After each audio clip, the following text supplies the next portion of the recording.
예, 피플 인사이드 이어가 보도록 하죠. 오늘 인물들을 중심으로 경제계 이슈들 체크해 보도록 하겠습니다. 오늘 더벨의 고설봉 기자 나와 있습니다. 어서 오십시오.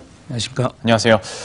첫 번째로 저도 아침에 이 기사를 보긴 했습니다만은 이제 재벌 총수들의 연봉이 나왔더라고요. 누가 가장 많이 받았는지 보니까 이제 롯데 신동빈 회장이던데 한번 쭉 설명을 해주시겠어요?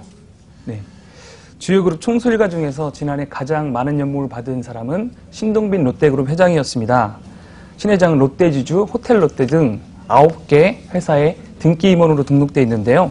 이 중 7개 회사에서 총 152억 원을 받았습니다. 신 회장은 2016년에는 4개 회사에서 총 77억 5,100만 원을 받았습니다. 연봉이 1년 사이에 배 이상 늘어났습니다. 신 회장에게 가장 많은 보수를 준 곳은 롯데케미칼로 총 50억 4,200만 원을 줬습니다. 이 호텔롯데에서 신 회장은 30억 100만 원을 받았습니다.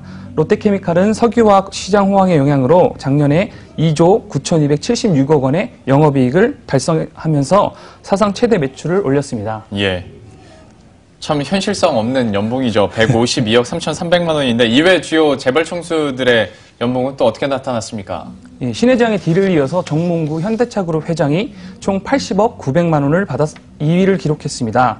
정 회장 아들인 정의선 현대차 부회장이 현대차와 모비스에서 총 18억 100만 원을 받았습니다. 이외 허창수 GS그룹 회장이 총 73억 300만 원의 연봉을 받았습니다. 조양호 한진그룹 회장은 대한항공, 한진칼, 한진 등으로부터 66억 4,036만 원을 받았습니다. 조 회장의 아들인 조원태 대한항공 사장은 작년에 한진과 대한항공에서 총 14억 8,542만 원을 받았습니다. 이재용 삼성전자 부회장은 지난해 8억 7,100만 원을 받았습니다. 예. 뉴스가 있어서요. 재벌 총수들은 이렇게 받더라 정도만 하고 얘기 계속해봤자 박탈감만 더 늘어날 것 같습니다. 다음 뉴스로 저희가 체크를 해보도록 할 텐데요. 김기식 신임 금감원장 소식을 한번 다뤄보도록 하겠습니다. 이와 관련해서도 오늘 뉴스가 많이 나왔었는데 어제 취임을 했지 않습니까? 네. 어제 재벌 저격수 금융권 저승사자로 불리는 김기식 금융감독원장이 취임했습니다.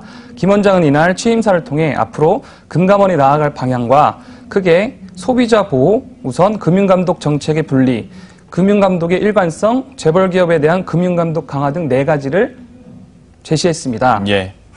아무래도 근데 이제 금감원장, 금감원장 같은 경우에 강성, 규제 강화, 앞에서 얘기했지만 저승사자 이렇게 얘기를 하다 보니까 좀 우려의 목소리가 금융권에서 나오더라고요.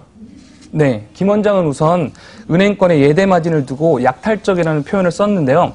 가상금리 체계에 대한 집중 점검을 예고했습니다. 그는 금융회사 불건전한 영업행위로 금융소비자 피해 사례가 반발하고 가계부채 문제에 대해 일각에서는 약탈적 대출이라는 주장까지 제기하는 상황이라고 지적했습니다. 현재 금융위가 시중은행 가상금리 산정체계에 대한 점검을 벌이는 것도 김 원장에게 힘을 실어주고 있습니다. 최중구 금융위원장은 지난달 기자간담회를 열어서 시중은행 예대금리 차이가 커지는 이유를 점검할 것이라며 의지를 보였습니다. 모두 문재인 정부 금융정책의 기조인 포용적 금융과의 맥도 닿는 부분입니다. 예. 김 원장은 취임 첫날부터 현 정부 정책 기조에 힘을 실었는데요. 그가 의원 시절 낸 법안을 고려하면 카드 수수료이나 불공정 보험 약관 개선 등도 예상됩니다.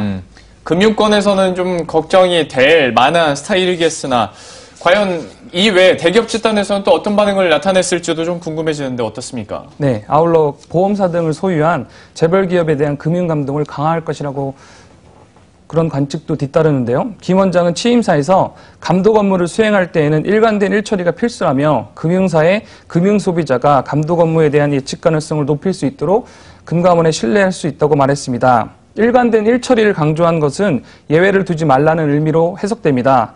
이건희 삼성그룹 회장의 차명재산 과징금 부과 등 이 금융권에서 재벌에 대한 감독이 예외적으로 이뤄졌다는 지적을 의식한 발언으로 풀이됩니다. 또 재계에서는 공정거래위원회 등의 지배구조 개선 압박이 강한데 재벌 저격수로 널리 알려진 김 신임 원장이 등장하면서 금감원도 이러한 압박 대열에 동참할 것으로 예상하고 있습니다. 그동안 참여연대 등 시민단체들이 가장 먼저 지적한 삼성 지배구조 문제가 또 도마에 올랐는데요. 예. 고객의 돈으로 금융자산을 운영하는 보험사가 삼성전자를 비롯한 주요 계열사를 지배하고 있다는 점을 해왔습니다. 예, 과연 이런 지적사항에 대해서 어떤 액션을 취할지도 한번 지켜보도록 하겠고요. 워낙 뭐 저승사자 혹은 뭐 외부인 취급을 받다가 이제 그야말로 내부인이 되다 보니까 김금환 금감원장도 이 얘기를 하더라고요. 그러다 보니 이제 내부 분위기는 또 어떨까라는 궁금증도 생기는데 취재 보면 현장 분위기는 어떻습니까? 금감원장의 정치인이 왔다는 그런 어떤 처음 정치인이 왔다는 점을 의식한 듯 그 조직과의 그 통합을 하려는 노력을 보였는데요. 김 원장은 취임식에서 금감원 직원이 직접 달아준 배지를 차고서 내가 외부자가 아니라 함께 일하는 식구라는 것, 그렇게 되겠다는 의지를 보여주고자 취임식에 배지를 차고 왔다고 그렇게 말했습니다.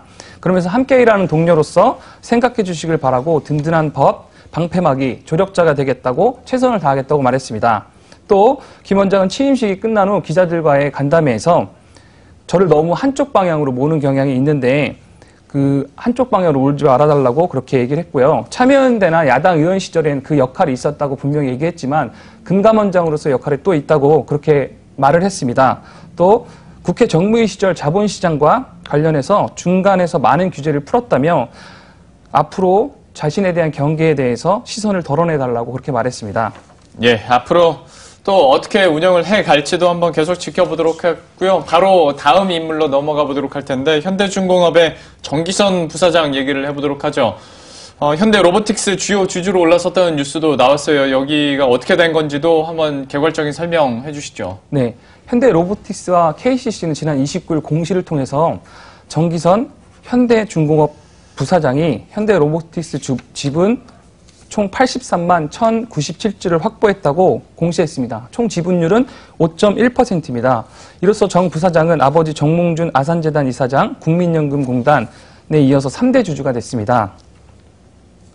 현대 로보틱스의 이제 지분 매입을 한 배경에 대해서도 함께 알아봐야 될 것 같고요. 4대 주주가 된 게 맞죠? 3대 주주가 됐습니다. 3대 주주가 네. 됐습니까? 예. 그러면 아산재단 이사장, 국민연금공단, 그리고 3대 주주. 예, KCC가 정기선 부사장한테 지분을 팔았거든요. 예. 그래서 3대 주주가 됐습니다. 알겠습니다. 네. 그러면 이제 정 부사장이 이렇게 확보를 하게 된 배경이나 의미를 한번 따져봐야 될 것 같은데 현재 시장에서는 좀 어떻게 읽힙니까? 현대 로보틱스는 현대중공업그룹 지주회사인데요. 산업용 및 LCD용 로봇 제조 및 투자 사업을 벌이고 있습니다. 지난 4월 1일 현대중공업그룹에서 분할해서 신규 설립됐는데요. 올해 사명을 현대중공업 지주로 변경할 예정입니다. 지난해 지주회사 체제로 전환한 데 이어서 올해 정 부사장이 지분을 매입하면서 재계에서는 현대중공업그룹의 정형권 승계 작업이 사실상 시작된 것이라는 해석이 나오고 있습니다. 정 부사장은 정주영 현대그룹 명예회장의 손자이면서 정몽준 현대중공업 대주주의 장남으로 현대중공업 그룹으로서는 오너 3세에 해당합니다. 그러면 정 사장의 지분 인수 자금이 또 어떻게 마련이 됐는지도 마지막으로 설명을 해주시죠. 이번 인수자금 3,540억 중에서 대부분이 3천억 원을 아버지 정몽준 이사장으로부터 받았는데요. 이 자금을 받은 거에 따라 증여세를 약 1,500억 정도 낼 전망입니다. 예, 알겠습니다. 저희가 세 번째 인물까지 이렇게 살펴봤고요. 더별의 고설봉 기자와 함께했습니다. 오늘 말씀 고맙습니다. 감사합니다. 예, 저희가 준비한 소식도 여기까지입니다. 식사 맛있게 하시고요. 저희들은 내일 이 시간에 더 핫한 이슈들 들고 다시 찾아뵙도록 하겠습니다. 시청해주신 여러분 고맙습니다.